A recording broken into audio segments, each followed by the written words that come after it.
ಯಾಕೋ ವಿಶ್ವ, ನಿಮ್ಮಪ್ಪ ಅಷ್ಟು ಹೇಳ್ತಾ ಇದ್ರು ಕಿವಿ ಮೇಲೆ ಹಾಕೊಳ್ದೆ ಬಂದಿದ್ಯಾ? ಅಮ್ಮ, ಎಲ್ಲ ಗೊತ್ತಿರೋ ನೀನೇ ಹೀಗೆ ಹೇಳಿದ್ರೆ ಹೆಂಗಮ್ಮ? ಮನಸ್ಸೇ ಇಲ್ಲದೆ ಅವಳನ್ನ ಮನ್ಸಿಟ್ಟು ಹೇಗೆ ಮದುವೆ ಆಗೋಕ್ಕಾಗತ್ತೆ? ಹಾಗಂತ ಇನ್ನು ಎಷ್ಟು ದಿನ ಅಂತ ಅವಳ ನೆನಪಲ್ಲೇ ಇರ್ತೀಯ ಹೇಳು? ನನ್ನ ಹತ್ರ ಅವಳನ್ನ ಮರಿತಾ ಇದ್ದೀನಿ, ಅವಳು ನೆನಪು ಮಾಡ್ಕೊಳ್ಳಲ್ಲ ಅಂತ ಹೇಳ್ದೆ ತಾನೆ? ಹಾಗಿದ್ಮೇಲೆ ನಮ್ಮ ತನ್ನೂನ ಮದುವೆ ಮಾಡ್ಕೊಳ್ಳೋಕೆ ಏನು ಕಷ್ಟ ನಿನಗೆ? ಅಮ್ಮ, ಜಾನನ್ನ ಮರಿತೀನಿ ಅಂತ ಹೇಳಿದೆ, ಆದರೆ ಸಂಪೂರ್ಣವಾಗಿ ಮರ್ತ್ಬಿಟ್ಟಿದ್ದೀನಿ ಅಂತ ಹೇಳಲಿಲ್ಲ. ಅವಳನ್ನ ಮರೆಯೋದು ತುಂಬ ಕಷ್ಟ ಅಮ್ಮ. ನೋಡು ವಿಶ್ವ, ಅವಳು ಮದುವೆ ಆಗಿ ಸುಖವಾಗಿ ಸಂಸಾರ ಮಾಡ್ತಿದ್ದಾಳೆ ಅಂತ ಹೇಳ್ತಿದ್ಯಾ, ಅವಳು ಚೆನ್ನಾಗಿರ್ಲಿ ಅಂತ ಬಯಸ್ತೀನಿ ಅಂತಲೂ ಹೇಳಿದ್ಯಾ. ಅಂದಮೇಲೆ ನೀನು ಯಾಕೋ ಅವಳ ನೆನಪಲ್ಲಿ ನಿನ್ನ ಜೀವನ ಹಾಳು ಮಾಡ್ಕೋಬೇಕು? ನೋಡು, ನಮಗಿರೋದು ನೀನೊಬ್ಬನೇ ಮಗ ಕಣೋ. ನೀನು ಈ ರೀತಿ ಕೊರಗ್ತಾ ಇರೋದು ನಮ್ಮ ಕೈಯಲ್ಲಿ ನೋಡೋಕ್ಕಾಗಲ್ಲ ಕಣೋ. ನಿನ್ನ ದಮ್ಮಯ್ಯ ಅಂತೀನಿ ಕಣೋ. ಅವಳನ್ನ ಮರೆತು ನಮ್ಮ ತನ್ನನ್ನು ಮದುವೆ ಮಾಡ್ಕೊಳ್ಳೋ. ಆಯ್ತಮ್ಮ, ಆದರೆ ಇವಾಗಲ್ಲ. ನನಗೆ ಸ್ವಲ್ಪ ಟೈಮ್ ಬೇಕು. ಅಲ್ಲಿವರೆಗೂ ಈ ಮದುವೆ ವಿಚಾರನ ಎತ್ಬೇಡಿ. ಎಷ್ಟೇ ಯಾಕತ್ತೆ, ನಾನೇನ್ ಮಾಡ್ದೆ? ಜಾನು ಮನೆಗೆ ಹೋಗೋಣ ಅಂದ್ರೆ ನೀನು ಕಿವಿಗೆ ಹಾಕೊಳ್ಳಲ್ಲ.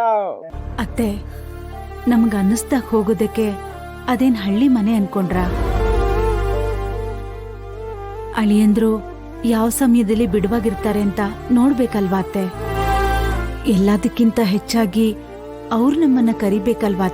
ಲಕ್ಷ್ಮಿ, ಅದು ನಿನ್ನ ಮಗಳ ಮನೆ, ನಮ್ಮನ್ನ ಯಾರೋ ಯಾಕೆ ಕರಿಬೇಕು? ಅದು ಅಲ್ಲದೆ ಜಾನು ಇವಾಗ ತಾಯಿ ಆಗ್ತಿದ್ದಾಳೆ ಕಣಮ್ಮ. ಇಂಥ ಸಮಯದಲ್ಲಿ ನಾವು ಅವಳನ್ನ ನೋಡ್ಕೊಂಡು ಬರೋದು ಒಳ್ಳೇದಲ್ವಾ? ಇದೇನು ನಮ್ಮ ಕಾಲನ ಪತ್ರ ಬರೆದು ಬರ್ತೀವಿ ಅಂತ ಹೇಳೋದಕ್ಕೆ?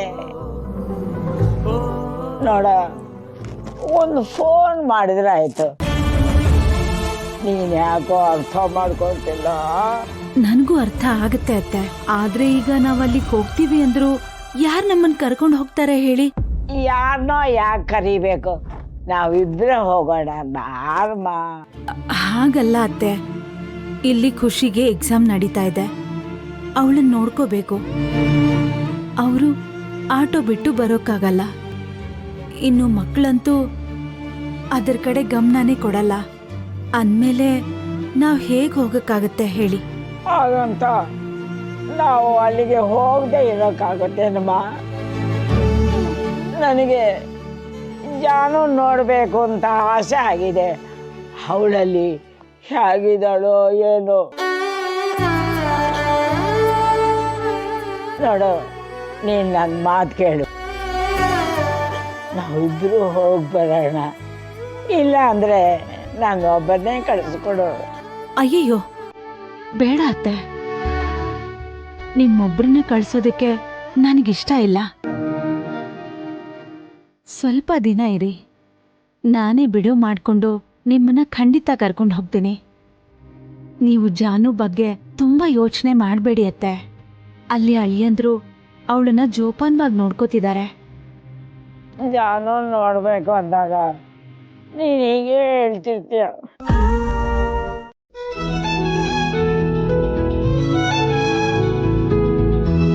ಇವತ್ತು ನೀವು ನನ್ನ ಜೀವನನೇ ಉಳಿಸ್ಬಿಟ್ರಿ. ತುಂಬ ಥ್ಯಾಂಕ್ಸ್. ನಮ್ ಯಾವಾಗ್ಲೂ ಹಿಂಗೆ ಮೇಡಮ್, ಜನಸೇವೆ ಮಾಡ್ತಾನೆ ಇರ್ತೀವಿ. ನಿಮ್ಮ ಹೆಸರು? ನೀವು ನನ್ನ ಗೌಡ್ರೆ ಅಂತ ಕರೆದ್ರೆ ಸಾಕು. ಅದು ಯಾವ ಜನ್ಮದ ಪುಣ್ಯನೋ ಏನೋ, ನೀವು ನನ್ನನ್ನು ನನಗಿಂತ ಚೆನ್ನಾಗಿ ಅರ್ಥ ಮಾಡ್ಕೊಂಡಿದ್ದೀರಾ. ನಿಮಗೆ ತಾಳಿ ಕಟ್ಬಿಟ್ಟವ್ರೆ, ಅವ್ರು ಯಾರು ಅನ್ನೋದು ನಿಮ್ಗೆ ಗೊತ್ತಿಲ್ಲ. ಒಂದು ವೇಳೆ ಏನಾದ್ರು ಅವ್ರು ನಿಮ್ಮ ಮುಂದಕ್ಕೆ ಬಂದು ನಾನೇ ತಾಳಿ ಕಟ್ಟಿರೋದು ಅಂತ ಹೇಳಿ ತಪ್ಪಾಯ್ತು ಅಂತ ಒಪ್ಕೊಂಡ್ರೆ ಅವ್ರನ್ನ ಕ್ಷಮಿಸಿ ನಿಮ್ಮ ಅವ್ರ ಜೊತೆ ಬದುಕ್ತೀರಾ ಮೇಡಮ್?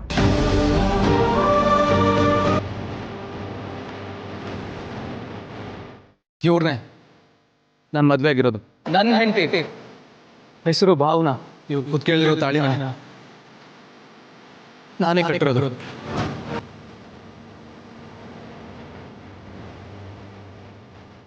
ನಾನೇ ಗೌಡ ಅನ್ನೋ ವಿಷಯನ ನಿಮ್ಮ ಹತ್ರ ತುಂಬ ಸಲ ಹೇಳ್ಬೇಕು ಅಂತ ಪ್ರಯತ್ನ ಪಟ್ಟೆ, ಆದರೆ ಆಗಲಿಲ್ಲ.